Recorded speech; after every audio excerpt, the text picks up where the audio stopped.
Almost every game ever goes through multiple stages of development. From unused music, voice lines, and even game modes, it's not uncommon for developers to completely cut and cancel ideas and even finished products during production. However, my favorite type of cut content is cut characters. There's something really cool about exploring the thought process of the development team throughout the early stages of development, all the way through to the release of the game. Fighting games have a notorious history when it comes to cutting characters, and the Street Fighter series is no different. I mean, have you seen Rufus? To celebrate the creation of Sin Akuma and the giant attack event in Street Fighter 6, as well as me ending my laziness 5 minutes of the video, I think it's time we go back to my favorite game ever made, the final revision and release of the Street Fighter 3 series, Third Strike, to explore one of the only characters to never be playable in any of the games re-releasing. A little note before the video, I'll only be covering the mainline Street Fighter games, so no Capcom vs SNK2 or anything like that. Without further ado, it's time we delve into the story of Shin Akuma, and why his existence in Third Strike and return in Street Fighter 6 is some of the coolest, most important fighting game related cut content.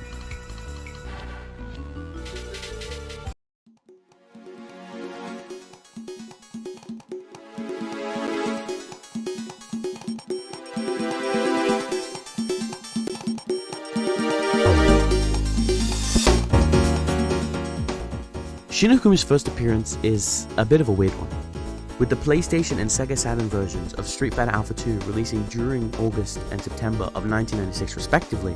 A bunch of characters and extra content were added for the first time, such as 2 different arranged soundtracks in both versions, a survival mode in the Saturn version, and the addition of Evil Ryu, EX Dhalsim, and EX Zangief, who were ported from the North American and European arcade versions of the game. All of these pale in comparison to the coolest inclusion, the first playable appearance of Shin Akuma. But that's not the whole story. Although Street Fighter Alpha 2's first home release was on the PlayStation and the Sega Saturn in August and September respectively, these only reference their release dates in Japan. Unlike these 2 versions, the first released Street Fighter Alpha 2 home version in the United States was actually the Super Nintendo version. The North American versions of the PlayStation and Sega Saturn Alpha 2 were released on November 1st, 1996. Just to clarify before this segment, a lot of different sources gave different dates, but the most agreed upon one I could find was October. If it's actually different, I'll add a little note in the comments correcting it. On October 28, 1996, Street Fighter Alpha 2's first home port would be released in the US on the Super Nintendo. Despite the 1996 release date, it would take 19 years for Shin Akuma's playability to be discovered by Yamada Arthur, and a full 25 years for it to be popularized by Giza. With the playability of Shin Akuma and a brand new Alpha 2 console character, how would this character play? Well, he kind of just does Akuma stuff with the addition of his classic double Zanko Hadouken.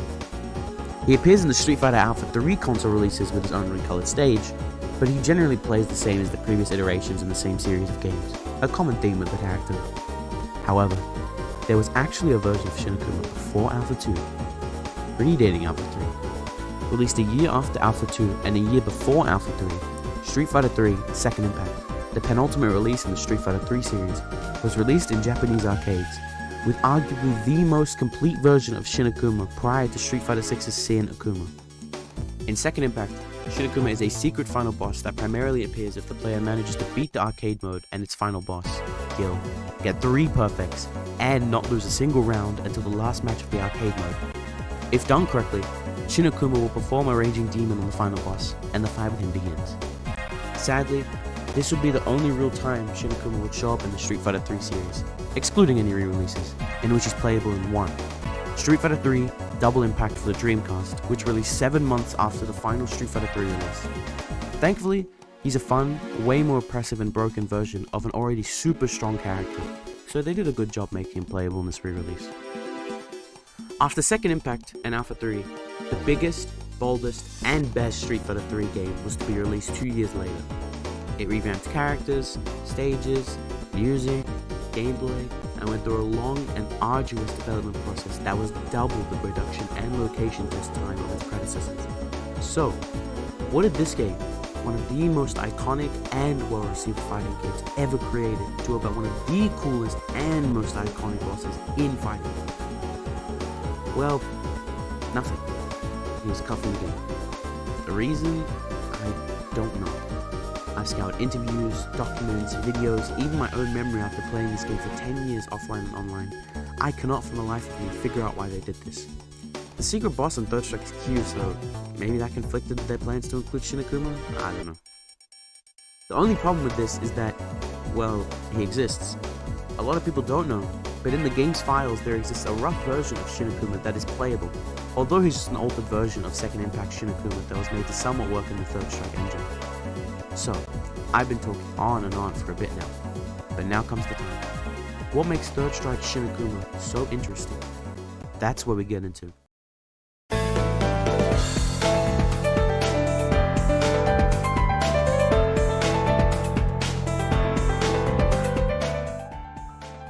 In Third Strike, Akuma is defined by his best-in-class zoning,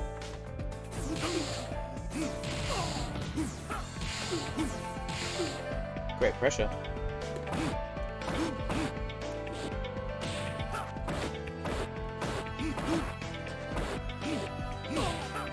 suffocating vortex,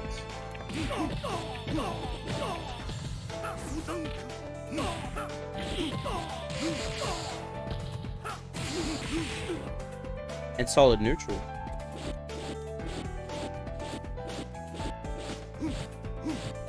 With this all being negated by him having the lowest health and stun in a pretty volatile game.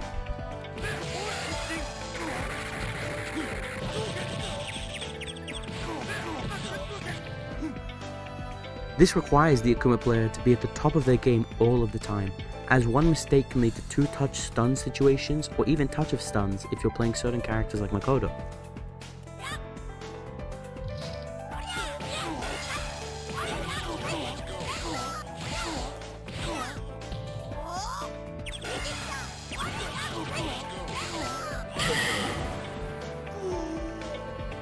Luckily, or unluckily, depending on which side you're on, Shin Akuma not only has insane versions of all of these traits,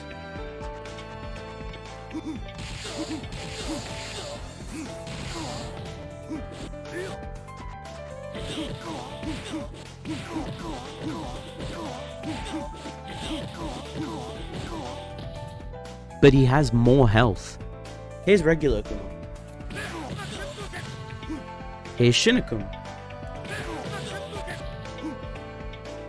He has the exact same as Ryu, Ken, Dudley, and Makoto, to be exact. According to Game Restaurant, the best and most accurate wiki for Third Strike, Akuma's health is said to be 950, while Shin Akuma's is 1150. That's so large of a health buff that he goes from having the single worst health in the game to outplacing 10 other characters. This negates his whole downside when it comes to making mistakes. It doesn't matter if he makes a mistake, because he'll probably be fine if the character doesn't have high stun output.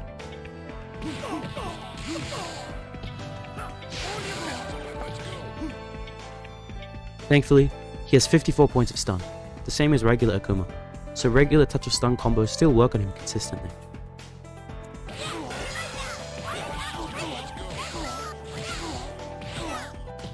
Can't have everything, right? Well, sadly, he has almost everything. Zoning? Try his already great fireballs or really strong and fast double air fireball.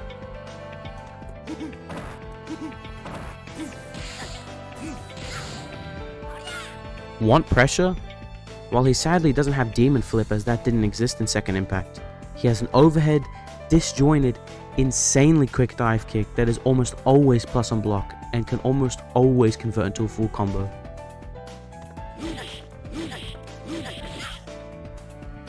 Because of this horrifying hitbox placement and speed, Shin Akuma becomes the single scariest dive kick character in the entire game. You think Yun's dive kick mix is scary? Try dealing with unreactable plus on block high lows that are spammable and loop into themselves. Well, how about a vortex? Hit a high damaging combo into a reset because he has an insanely high juggle counter, then loop them with plus on block high low throw mix, and even 2-touch them with certain setups.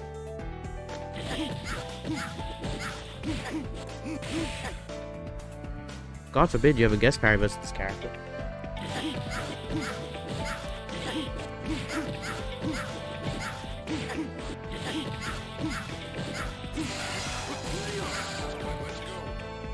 I think, rather than talk about what he can do, it's better to break down every part of his kit.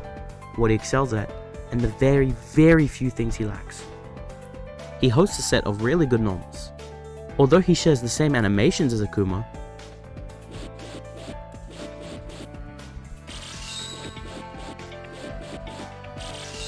Shin Akuma's normals have two big differences in every single normal. All of his normals, despite being carbon copies, are way faster and do a lot more damage. Let's take a look at his standing heavy kick as an example. Akuma's fast standing heavy kick has 9 frames of startup, 5 active frames, 20 frames of recovery, and is -7 on block.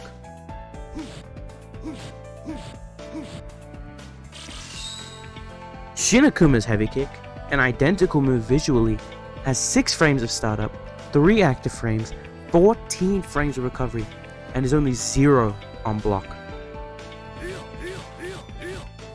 These frame data differences are insane, and it doesn't end there. Every normal is either the same speed or way faster in both startup and recovery. There are also hitbox differences, some smaller, some larger, but always better normals due to the insane frame data.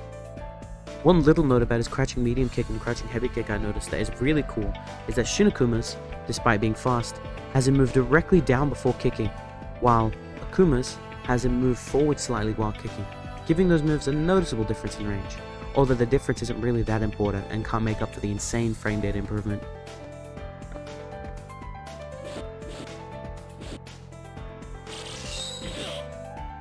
The only other notable normal to bring up is his dive kick.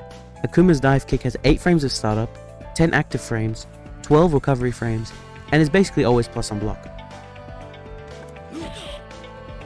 Seems pretty damn good, and it is a good move, but Shin Akuma's makes regular Akuma's dive kick look like a joke, with 2 frames of startup, 11 active frames, only 5 frames of recovery, and is as plus on block as regular Akuma's dive kick. It also has a better, more disjointed hitbox and a way more shallow angle. Combining the almost non-existent recovery, the angle, and the startup, you get one of the most spammable and strongest tools in Third Strike. It's good for faking cross-ups, pressure, and even as an approach tool. This move does it all, and we should be happy it doesn't actually exist in the game. With the broken part out of the way, let's move into his weirdest section, universal mechanics. His taunt is identical to Akuma's. Both give them the same stun and damage boost to the next combo. Nothing special here. What's really interesting is his universal overhead. Akuma has a very standard Shoto universal overhead, with 16 frames of startup, solid hitbox, and alright frame data. Shin Akuma, however, has a terrible universal overhead. This is one of the few things he does terribly, as his universal overhead is ripped straight from second impact. 12 frames of startup, and a horrible hitbox that refuses to make it plus due to how short it is horizontally, make this move unusable, as Shin Akuma is always negative when he uses it.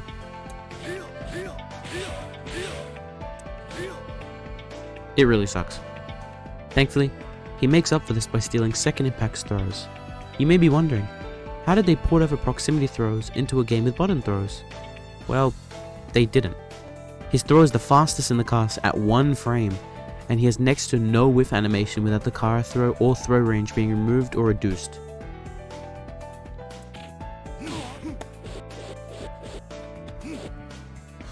He kinda just raises his elbow very quickly, making this very abusable and cheap. But no one cares about throws, right? What people are here for are the specials, a defining trait of Shin Akuma since his inception.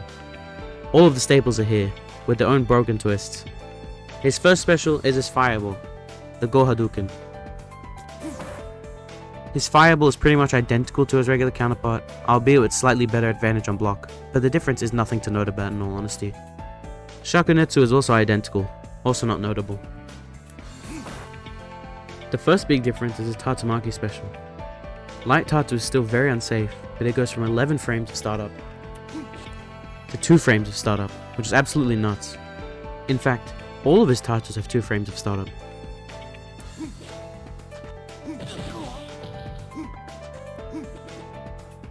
Another frame data change is Heavy Kick Tatsu, which goes from being -5 on block to -1 on block, making all your C rank heavy Tatsu spam even more real.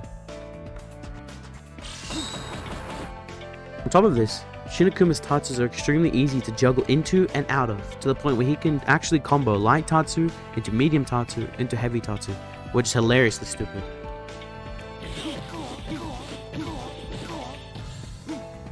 Air Tatsu is generally the same, so it's not very notable. One funny thing about his Air Tatsu is, due to him being an incomplete character, the first 4 frames of animation don't actually exist. It kind of just shows this random yellow and black Shinakuma silhouette. Pretty weird, but kind of cool. Air Fireball is the most obvious thing everyone notices at a first glance.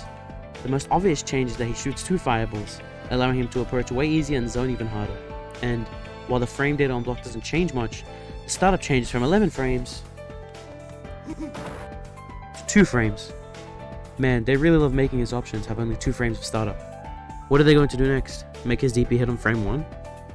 Moving on to his final and crazy special, Goshoryuken's standout feature is its startup, with it having only 2 frames of startup. However, Shinakuma somehow has the craziest change I've ever seen in the history of fighting games. His heavy Shoryuken hits instantly. It hits on the very first frame, meaning, according to how we count true startup, it technically has 0 frames of startup, allowing him to punish things no one else in the game can punish.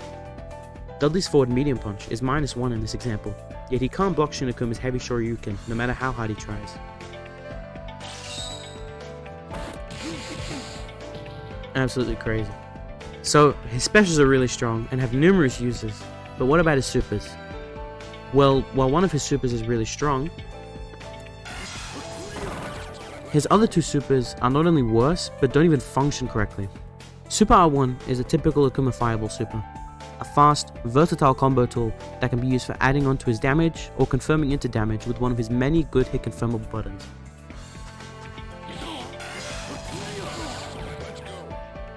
It functions the exact same, although the speed of the screen freeze animation is much faster on Shinakuma.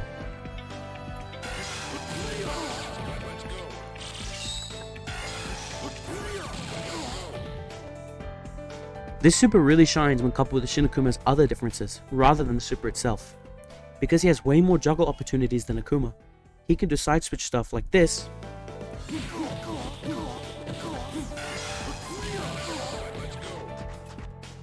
and consistently get Oki. He can also continue it after a juggle to get more damage and a hard knockdown.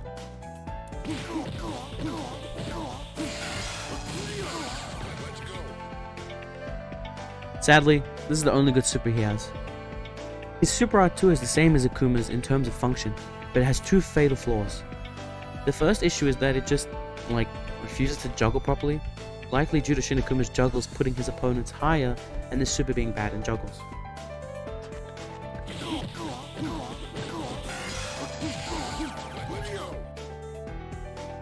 This already makes it obsolete when compared to SA1's utility and damage potential, but the biggest issue is, like a lot of his moves, it just doesn't work.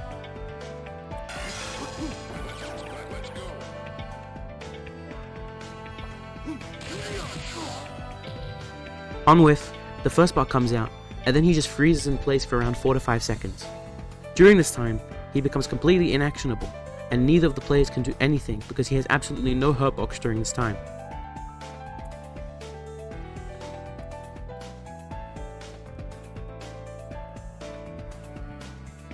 This means that, if he whiffs, the opponent can just wait and punish him as he lands.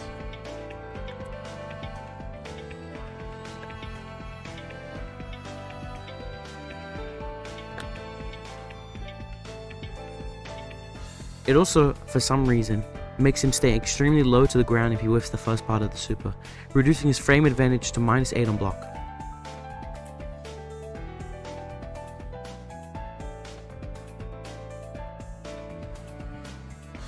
Still punishable, but way less punishable. Pretty strange. Super R3, like regular Akuma, is the single worst super he has. It's not even good, it's barely usable.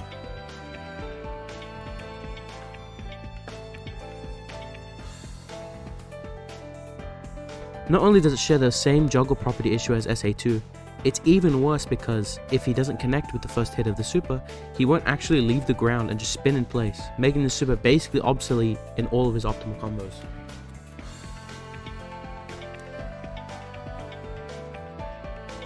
You may have asked why I didn't just jump and do the super after the juggle, because it has an air version that juggles a lot better. Well, I'll just show you.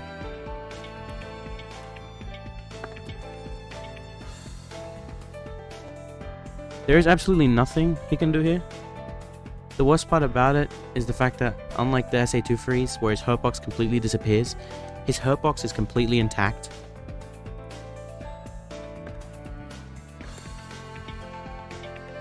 Not only does this mean that Shin Akuma has to sit there and wait while his opponent does anything they want, like build meter,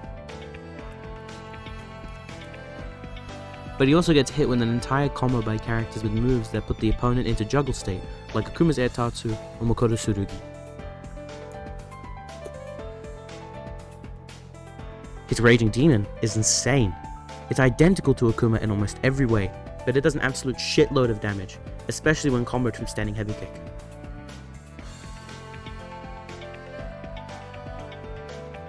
Overall, his supers just suck outside of SA1 and Demon, and he doesn't have KKZ like regular Akuma.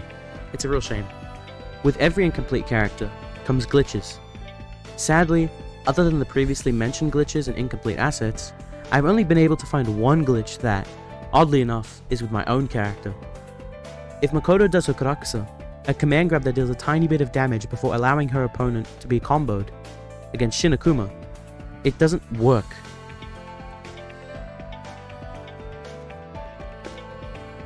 I don't know why this happens. Makoto cannot do anything here, but has no interactable box of any kind until the move is over. No hitbox, hurt box, there isn't even a collision box, which allows goofy stuff like this to happen.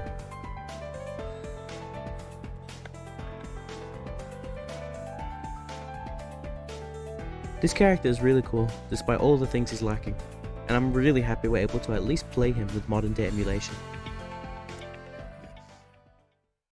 You may be wondering, why is there still time left in a video about Third Strike's rendition of this iconic boss? Well, I think with the knowledge that we have about him now, it might be time to talk a tiny bit about the only mainline Shin Akuma that's been playable outside of ports.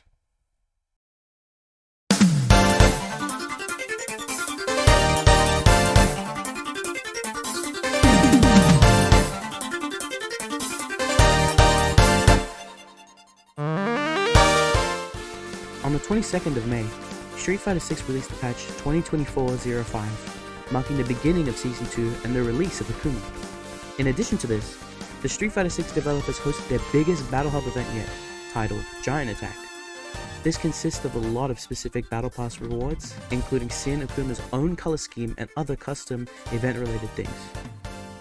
The event itself consisted of a giant Shin Akuma in the middle of the Battle Hub, in which players had to play the game in the Battle Hub to get attack points which could be used to shoot a Hadouken at the boss, taking away his health and giving players Battle Pass points. There are also a few arcade cabinets in the middle of the hub that can be used to fight Shin Akuma with a selected character and even the player's avatar to get more attack points.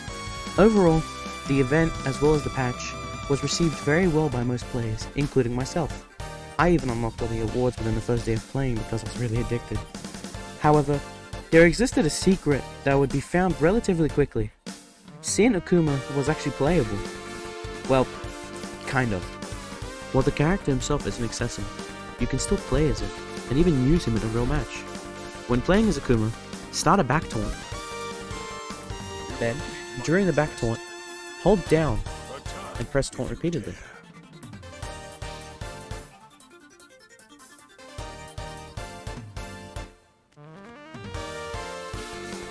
If done correctly, instead of getting up, Akuma will instead lean over and pull out an onigiri.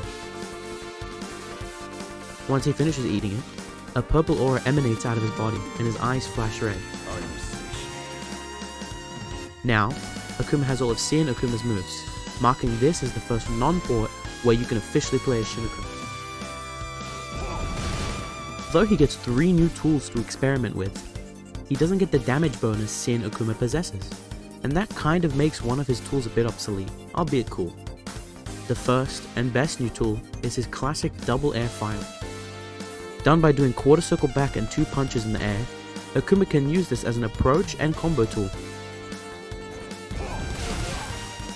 While good for the former, It's outclassed in the latter heavily, unless you specifically go for air-to-air combos that use no drive or super meter.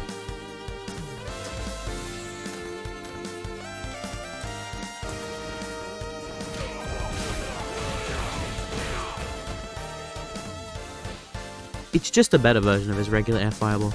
Pretty good. His other additions are both supers, which don't have official names from what I've seen. His first super is a callback to his classic KKZ super from Third Strike.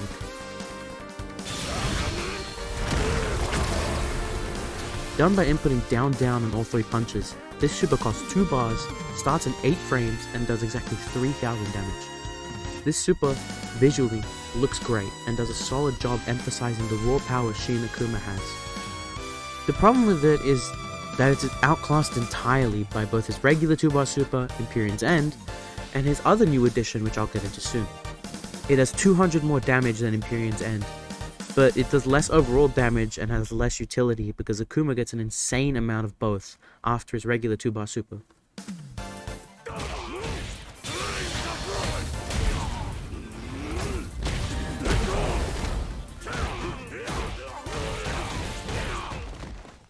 It is cool though, I won't lie.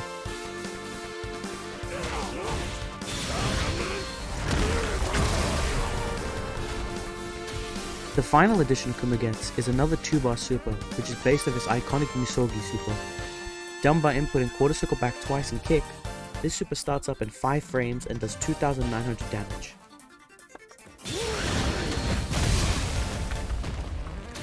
This super is outclassed in damage by both other supers, but where it lacks in damage, it makes up for in sheer punishment. Due to the fact that it starts up so quickly and teleports to the opponent, when he has 2 bars, the game pauses. If you shoot any projectile, you're getting punished. If you overcommit with a jump or anything else, you're getting punished.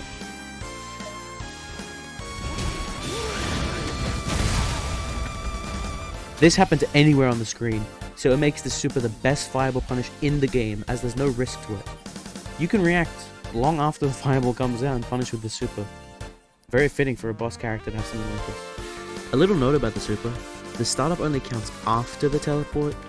While this doesn't change any of the points mentioned, it makes it weird for certain on-block punishes with moves like DJ's medium Sobot or Jamie's free flow strike.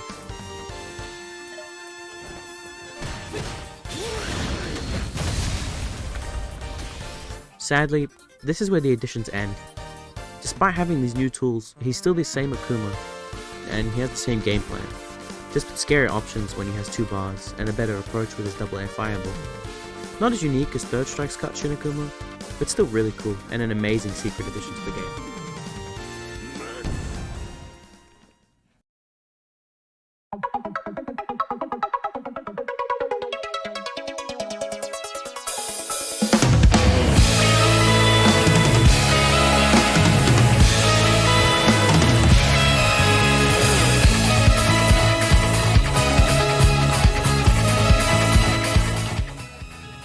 I think the coolest part about Shin Akuma being only cut from Third Strike and returning to be a limited time boss, while also being the only playable mainline version of the character in history, is what it means for the future of Street Fighter's bosses. Some of my favorite bosses of all time include characters like Street Fighter V's rendition of Master Ryu and Shadow. I'd love to be able to play them both officially without the use of mods, and seeing Akuma's existence might actually be the key to seeing these characters return and even playing them. And that's why Shin Akuma's creation, infancy, absence, and inevitable return makes him